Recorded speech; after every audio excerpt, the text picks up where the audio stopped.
Was he there the way you guys wanted? Is that what you felt too? I feel like we played hard. And we had some stretches both ends of the floor throughout the course of the game, especially in the third quarter.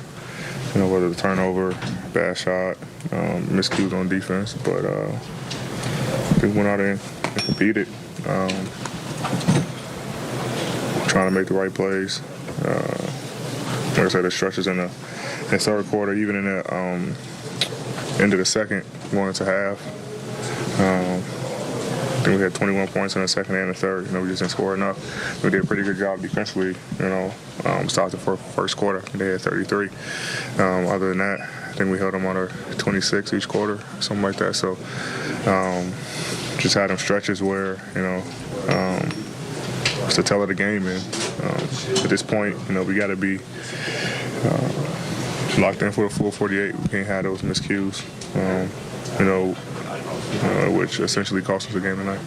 They have two defenders in Jalen and Ant with length and who can pressure. Do you feel like that was sort of key, and you guys are still kind of adjusting to life without LeBron and D'Lo right now as playmakers? A little bit. We just try to get screens. I try to get 2 screens, got 2 offensive fouls. I think Vando ended up getting one, and when guys are pressuring like that, just got to get off of it and then maybe do some more like give-it-go action, kind of release that pressure or screen in the backcourt.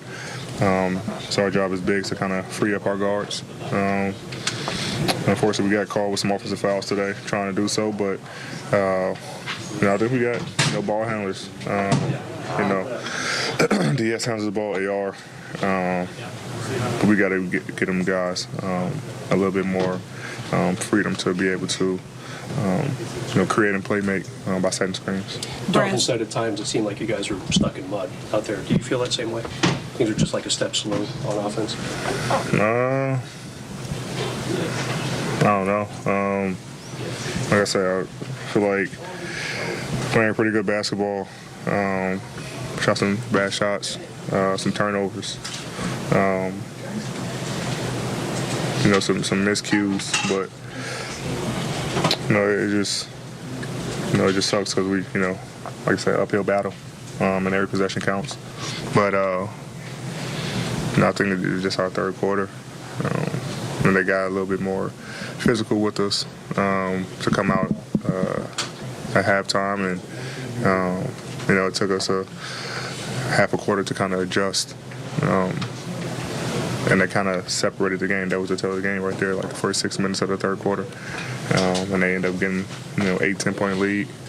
You cut it, but we just couldn't get over the hump. Andy, how much do you look at the standings and realize how close you guys are, but still you're not in that top 10 spot? At the end of the day, the standings are what they are. We got to be able to do what we got to do, control what we control, and that's win basketball games. Fortunately, other teams are losing. But we got to do our part in winning basketball games, and the rest will take care of itself. Frustration is they're just not being able to gain traction, right? Like just with injuries or not being able to have D'Lo out there, you're there, and then a game like tonight where you're right there and D'Angelo's not there, right? How much of just not being able to get past into that 7 to 10 spot even that Brad's talking about? When our team is whole, we've shown what we can do.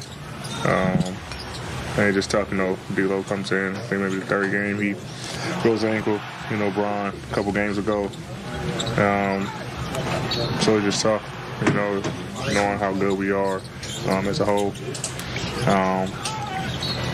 But we got enough of this locker room to win basketball games. We've shown that. So other guys have to step up until those guys are able to get healthy and come back. You got it down to like 3 or 4 with about 3-something left. What did you see over the last few minutes that was kind of the difference in not being able to get over the hump? We played a little harder. They made some tough shots. Mike hit the 3. Ant came up, hit the walk-up 3. They made some timely shots.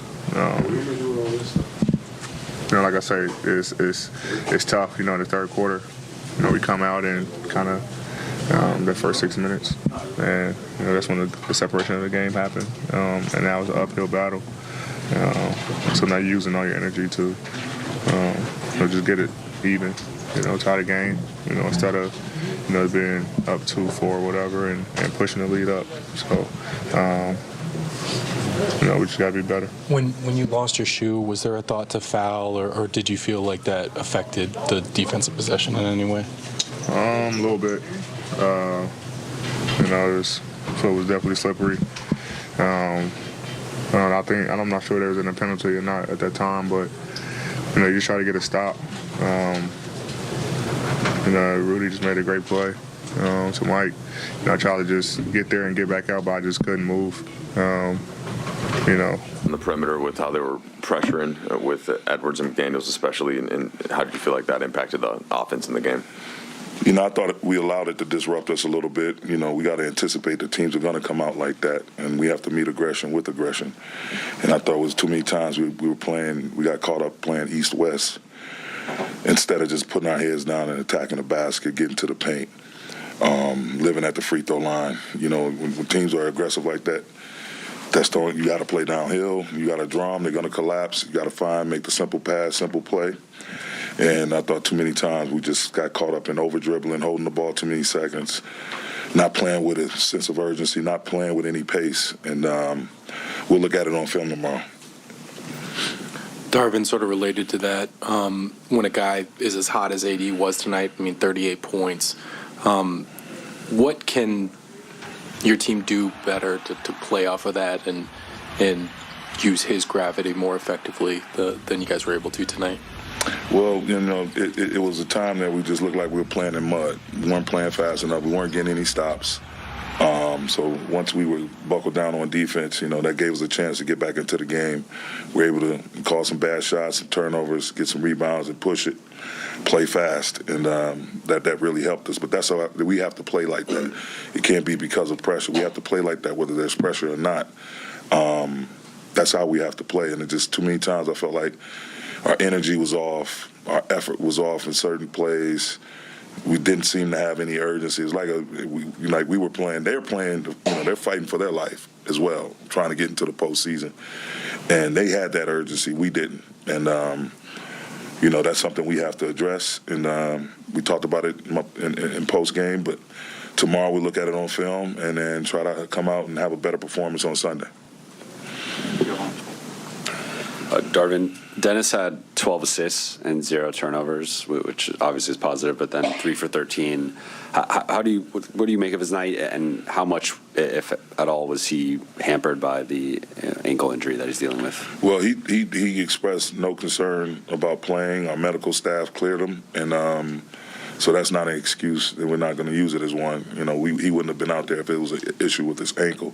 I just felt like, they put a bigger guy on him, and some of those looks he normally gets, he just didn't. Jaden is we talked about him in my pregame presser. He's versatile. He can guard all positions.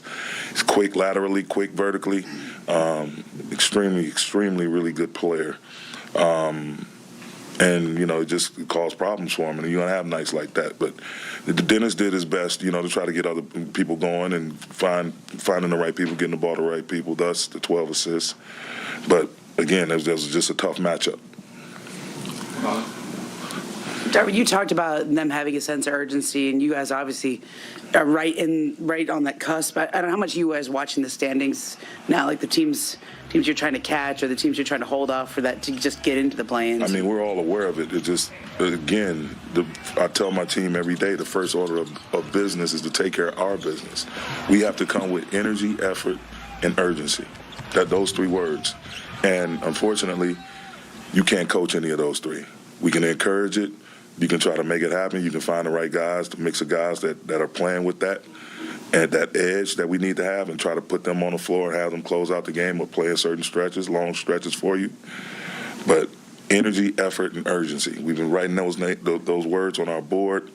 We know we should know what the circumstances are, and there's no reason, no excuse for us to come out and not have that. And against the team that we're competing for to try to get a spot.